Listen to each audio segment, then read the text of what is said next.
नमस्कार बच्चों, स्वागत है आपका ज्ञान मंदिर में। आज हम कक्षा 5वीं के पाठ 2 फसलों के त्योहार पाठ के प्रश्न उत्तर करेंगे। इससे पहले वाली वीडियो में मैंने आपको इस पाठ को पढ़ाया था। आज हम इसके प्रश्न उत्तर करेंगे। आइए प्रश्न देखते हैं। पहला प्रश्न, खिचड़ी में ऐसन जाड़ा हम पहले कबो ना देखनी। यहाँ खिचड़ी से क्या मतलब निकाल रहे हो बताइए। यहाँ खिचड़ी से मतलब मकर संक्रांति नामक त्यौहार से है।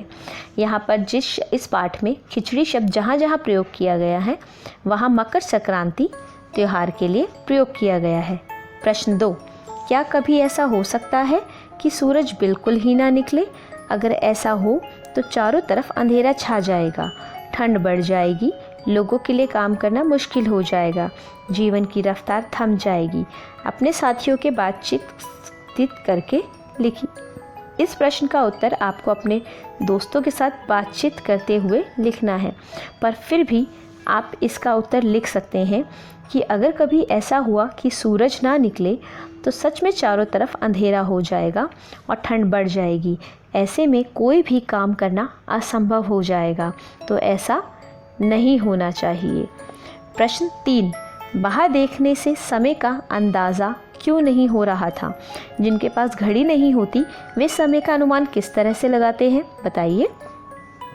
बाहर देखने से समय का अंदाज़ा इसलिए नहीं हो रहा था क्योंकि सूरज नहीं निकला था। जिनके पास घड़ी नहीं होती वे समय का अंदाज़ा सूरज की गति और उसकी चमक से लगाते हैं। तुम्हारी ज़बान आज ये लोग के उठ के नईखे खा।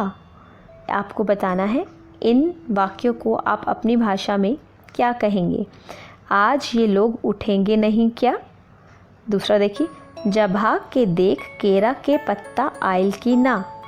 दौड़कर जाओ और देखो कि केला का पत्ता आया है कि नहीं। यह जो है ये वहाँ की भाषा है और उसकी भाषा को हमने अपने शब्दों में उस वाक्यों को हमने बताया है। अगला प्रश्न देखिए, भारत तेरे रंग अनेक। प्रश्न 1, विविधता हमारे देश की पहचान है। फसलों का त्यौहार हमारे देश के विविध रंग रूपों का एक उदाहरण है। नीचे विविधता के कुछ और उदाहरण दिए गए हैं। 5-5 बच्चों का समूह एक उदाहरण ले और उस पर जानकारी एकत्रित करें। यहाँ पे आप प्रोजेक्ट बना सकते हैं। आपके स्कूल से इस बारे में आपको प्रोजेक्ट मिल सकते हैं। जैसे भाषा में आप लिख सकते हैं कि भारत में अनेक भाषाएं बोली जाती हैं। उदाहरण के लिए हिंदी, अंग्रेज़ी, मराठी, पंजाबी, कन्नड़, तेलुगु आदि। हिंदी यहाँ की प्रमुख भाषा है क्योंकि ये अधिकतम लोगों द्वारा बोली जाती है। यह हमारी राष्ट्रभाषा है। और भी आप बहुत कुछ इसके बारे में लिख सकते हैं। दूसरा, कपड़े। आप जानते हैं भारत विविधता से भरा देश है। यहाँ अलग अलग धर्म के लोग रहते हैं, अलग अलग जातियों के लोग रहते हैं, तो यहाँ अलग अलग कपड़े भी पहने जाते हैं। उदाहरण के लिए दक्षिण भारत में लुंगी पहनी जाती है, उत्तर भारत में सलवार कमीज़, घाघरा चोली, कुर्ता पजामा आदि पहने जाते हैं।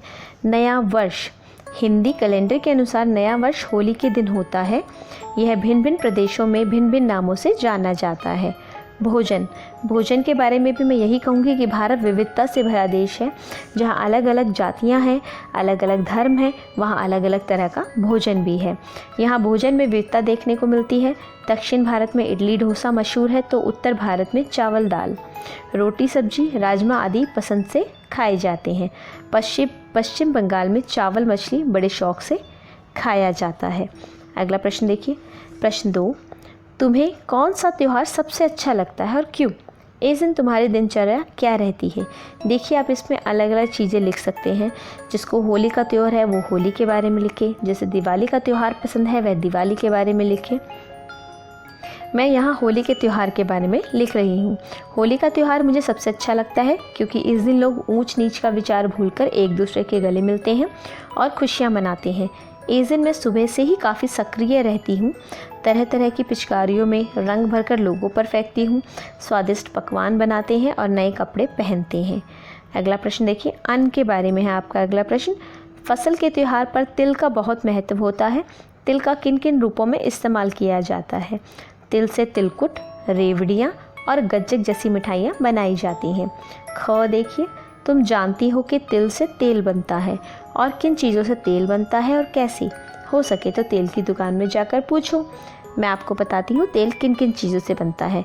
तिल के अलावा सरसों, राई, सोयाबीन, सूरजमुखी, मूंगफली आदि से तेल बनाया जाता है। तेल बहुत सारी चीज़ों से निकाला जाता है जिनके नाम मैंने आपको बताए। उम्मीद करती हूँ इस पाठ के प्रश्न उत्तर आपको समझ आए होंगे। धन्यवाद।